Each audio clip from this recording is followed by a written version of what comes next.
La parole de Dieu, on ne la croit pas avec facilité. Nous, on peut dire, on peut vous corrompre. On vous corrompt jusqu'à ce qu'on va voir que vous croyez, on lâche. Maintenant, on se pose des questions. Est-ce qu'on va continuer? Ou on ne va plus continuer? Point d'interrogation. Toi-même, tu connais là où tu vas mettre le lica là et tu vas mettre le blanc. Toi-même.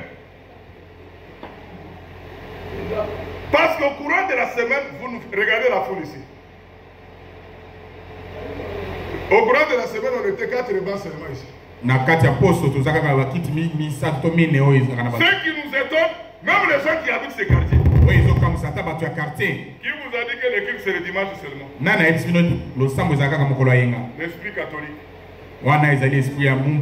C'est ça l'iniquité. On ne peut pas abandonner son assemblée.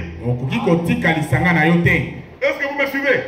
On ne peut pas abandonner son assemblée. On doit être régulier. Nous pleurons beaucoup pour frère Anaclé. Parce que frère Anaclé, quand il était fort, mercredi il est là. Vendredi il est là. Dimanche il est là. Pendant que les autres donnent des raisons. Oh, j'étais au champ. Oh, j'étais à ma ferme. Oh, j'étais au travail. Ce sont des excuses. Ne trouve pas de raison. Soit vous croyez. Un frère Etienne, soit vous ne croyez pas. C'est ça l'iniquité. La présence physique. Vous êtes des ouvriers d'iniquité. Parce que vous savez que le mercredi, je dois être là. Je dois être à mon poste de devoir. Je vous ai promis que même quand vous trouvez quelqu'un habitué à sa place, laissez-le. Il n'a pas péché. Laissez-le sous sa chaise là. Mais néanmoins qu'il soit là chaque fois qu'on presse la parole. Vous comprenez ça? Donnez la dîme. Surtout dans cette assemblée. Des fois l'ancienne église. Mais lui est béni, toi tu ne seras pas béni. Et la dîme, si vous ne la donnez pas, vous êtes ouvrier d'iniquité. Parce que vous savez ce que vous devrez faire. Un croyant soutient son assemblée. Par sa dîme, par son offrande. Et par sa présence physique. Et par la prière. 3 choses. Et vous ne le faites pas. Vous êtes des ouvriers d'iniquité. Vous vous donnez même des raisons. Je ne donne pas parce que. Je ne donne pas parce que. Non, ouvrier d'iniquité. Maintenant, je vais terminer avec l'écriture du frère. Romains, dans quelques minutes. Romains 13. Romains 13. Mettons la parole de Dieu en pratique. Et mettez Dieu au premier rang. Dieu doit être le premier dans notre vie. Romains 13. Écoutez l'écriture, mes frères. Commençons même au verset. Vous pouvez commencer même au verset 4. Le magistrat est le serviteur de Dieu. Il est serviteur de Dieu pour ton bien. Mais si tu fais le mal, crains. Car ce n'est pas en vain qu'il porte l'épée. Étant serviteur de Dieu pour exercer la vengeance et punir celui qui fait le mal. Maintenant le verset 7. Il dit, rendez à tous. Rendez à tous ce qui leur est dû. Rendez à tous ce qui leur est dû. L'impôt. À qui vous devez l'impôt? Un croyant paye l'impôt. Quand l'État demande l'impôt, payez. Là, il ne faut pas se justifier. Le tribut. À qui vous devez le tribut? Ce sont des contributions, des taxes que vous devez donner. Il ne faut pas dire que frère, moi je suis né de nouveau, mon royaume est au ciel. Non, non. Tu es sur la terre, paye. Paye l'impôt. Un croyant ne peut pas rouler le véhicule sans permis. C'est un péché. C'est une erreur. Ça fait du mal. Et ça fait honte. Achète le permis pour rouler. C'est l'État. Rendez à César ce qui est à César. Oh, je suis chauffeur. Où est ton permis? Non, il s'est expiré il y a 4 mois. Paye le permis. Le document du véhicule, tu dois en avoir. Vous avez vu, hein? Mais avec ça, on ira au ciel. On passe que nous prenons la promesse. Oh, quand le parfait sera venu, tous les superflus tombent. Le parfait, c'est la totalité de la parole. La crainte, à qui vous devez la crainte? La crainte, c'est à Dieu. Et la crainte de Dieu, c'est écouter son serviteur. Croire à son serviteur. C'est pourquoi Frère Branham lui a été dit que amener les gens à te croire. C'est-à-dire à les croire qu'il est serviteur de Dieu. À croire que Ewald Frank est serviteur de Dieu. C'est l'homme qui a emmagasiné tous les ainsi dit le Seigneur que Frère Branham a parlé. Et il est distribué aujourd'hui. L'honneur à qui vous devez l'honneur. Ça c'est vrai, hein? Pas seulement au ministre de l'État et des députés, non. Même dans votre assemblée. Le diacre mérite l'honneur. Le huissier là, on l'appelle les concierges. Comme le frère offrande, il mérite l'honneur. Parce que le frère là, chaque jour qu'on a culte, il met les propres ici. Celui qui arrange même les chaises ici. Celui qui nous aide. J'ai toujours regretté quand les gens l'appellent sentinelle. J'aimerais que vous enlevez ça. Il était maintenant, c'est notre frère. C'est un concierge. Les concierges, ce sont des frères qu'on a mis à la disposition de l'administrateur. C'est ça le message. C'est-à-dire ils sont à l'ordre de l'administrateur pour entretenir le temple, pour les différents travaux du temple, afin que le peuple, le propre soit mis. C'est une fonction. Amen. Parce que quand on veut mettre les diacres, on les tire du groupe de concierges. Alors c'est comme ça. Il ne faut pas dire que non, moi je suis ton chef. Non. Ton chef c'est l'administrateur. Et l'administrateur, son chef c'est l'ancien. Et nous tous ici, notre chef c'est Christ. C'est ça l'ordre. Lisez toujours se ranger du côté de Christ. Et l'ordre de l'église. L'honneur au diacre. On doit lui donner des honneurs. Il le mérite parce qu'il rend service à Dieu. Et l'honneur aussi aux anciens. Un ancien, on ne le critique pas. On ne parle pas mal de lui. S'il te dérange, Ayez le courage de l'affronter en face. Allez s'asseoir avec lui et traiter les problèmes comme des enfants de Dieu. Et le Seigneur vous bénira. Parce que plus que vous parlez en mal et que lui vous prêche la parole, vous ne serez pas bénis. Vous allez tourner en rond. Et c'est mauvais. Un ancien, on lui donne l'honneur. On peut donner l'honneur aussi au diacre. Le verset 8. Ne devez rien à personne. Ne devez rien à personne. Ici, il s'agit des dettes qui traînent. Vous avez des dettes envers quelqu'un qui ont fait des années et des années.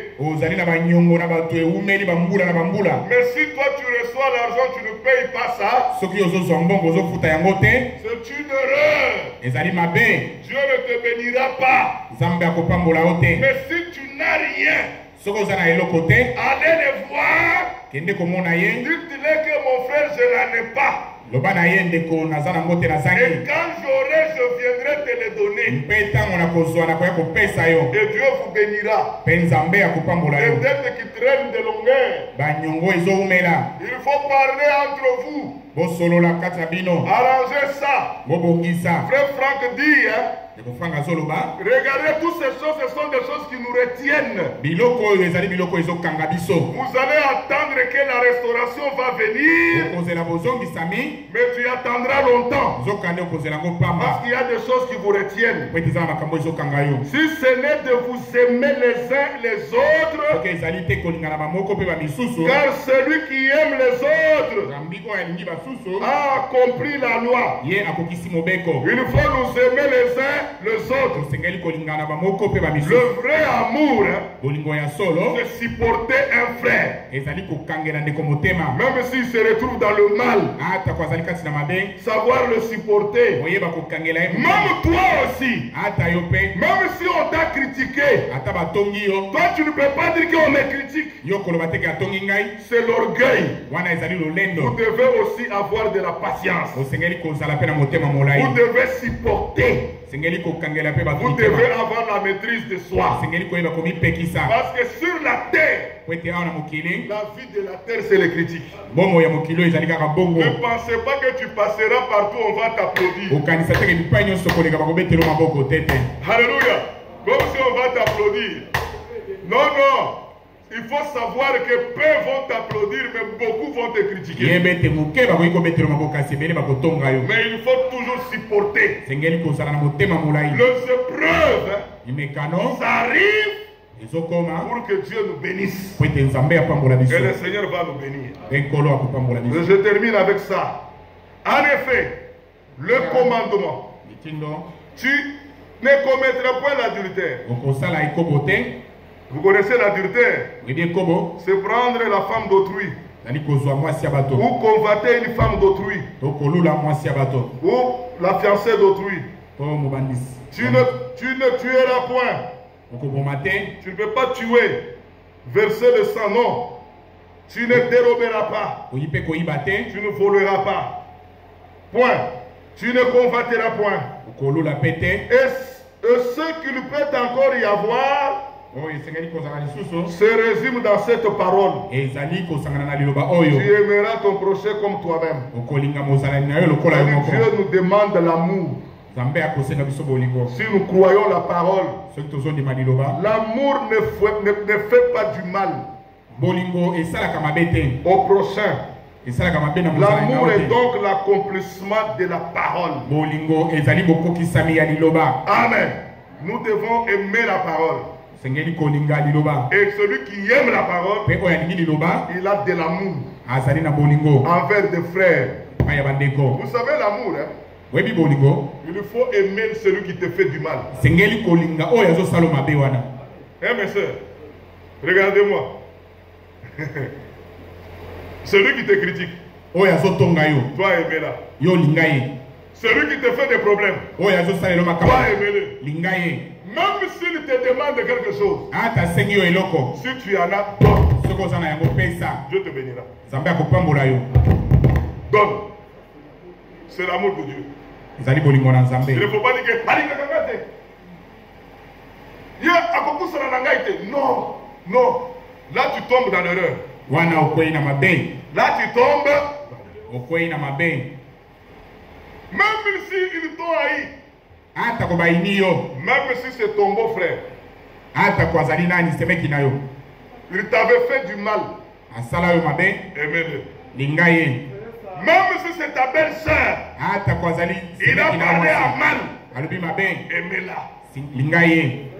Et Dieu te bénira. Parce que nous prenons la parole. Il ne faut pas que le diable nous reproche. Nous, croyons la parole. Vivons la parole. Mettons la parole en pratique. Amen. Amen.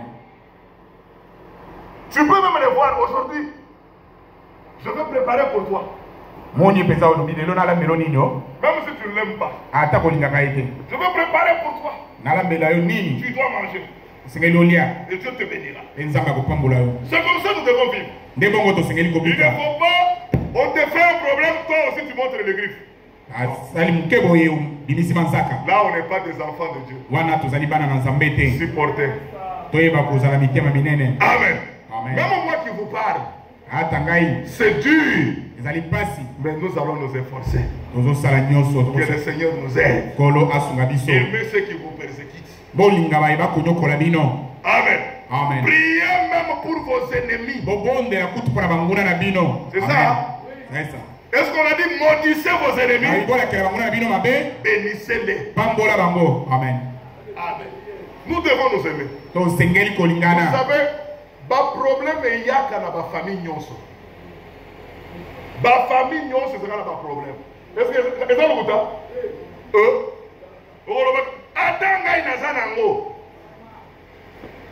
Il y a un BDP. Mais dans ce cas-là, il y a Bassi, Nabibal. Est-ce que vous comprenez ça?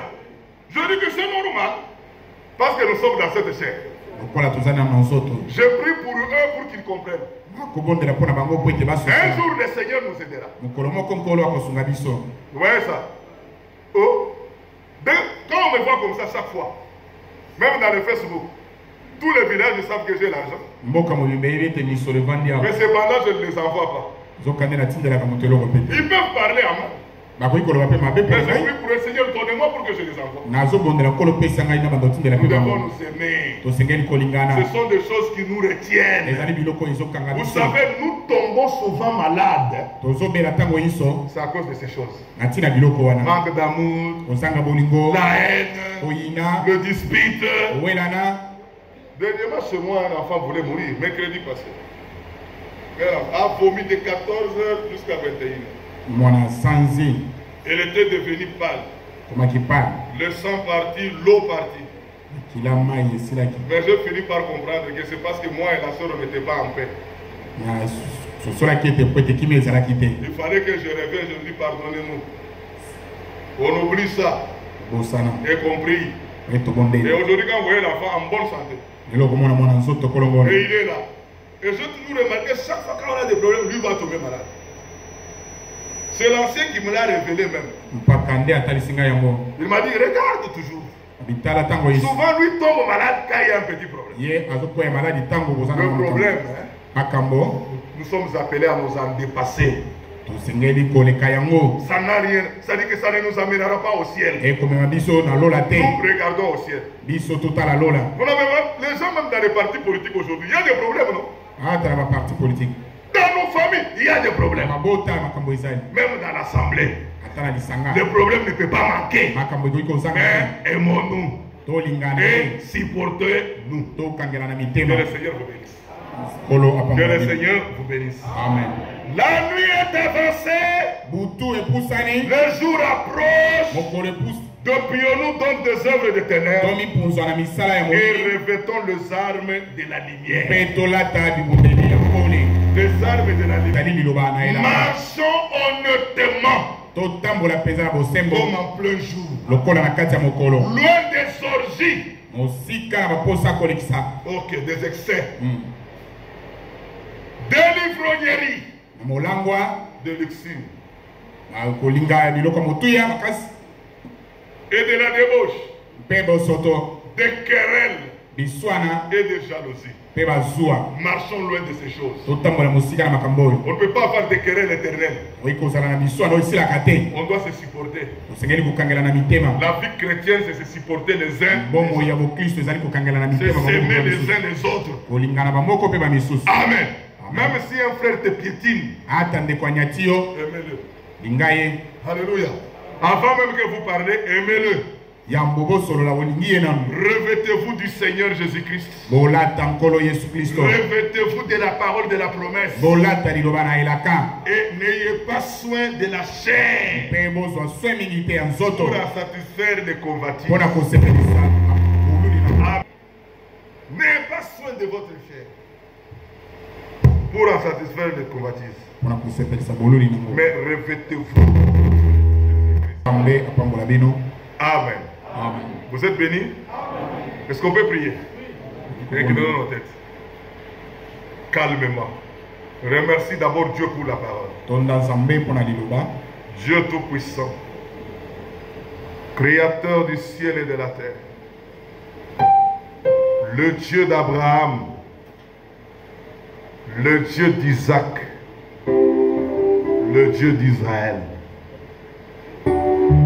Moi et mes frères au-devant de toi, nous te regardons, Seigneur, parce que nous nous tenons dans ta présence devant cette parole. Nous manquons même de mots à te dire.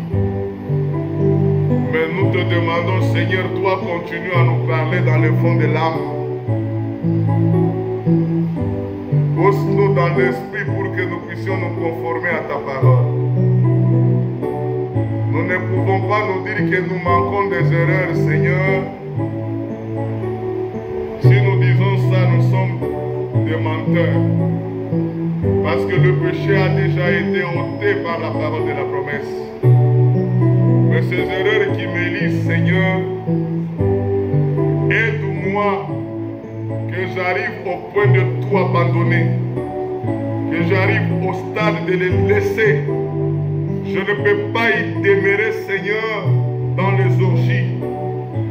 Je ne peux pas y demeurer, Seigneur, dans les excès des tables, dans l'ivrognerie, Seigneur, délivre-moi. Dans le luxure, Seigneur, dans des querelles.